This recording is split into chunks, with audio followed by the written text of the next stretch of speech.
অঙ্গ সংগঠনের সম্মানিত নেতা কর্মী সমর্থক শুভানুযায়ী আমরা ধানের শীষের পক্ষে ভোট চাচ্ছি জনগণের কাছে। আগামী দিন বাংলাদেশের গণতন্ত্র প্রতিষ্ঠার জন্য তারেক রহমান সাহেবকে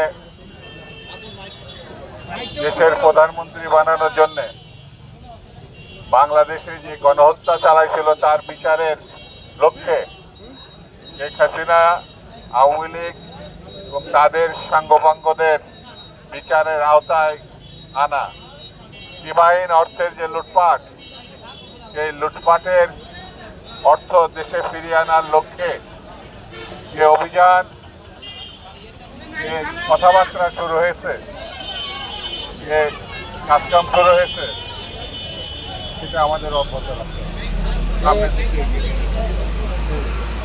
আমাদেরকে ঐক্যবদ্ধ থাকতে হবে, সকল ষড়যন্ত্রকে আমাদের রুখতে হবে।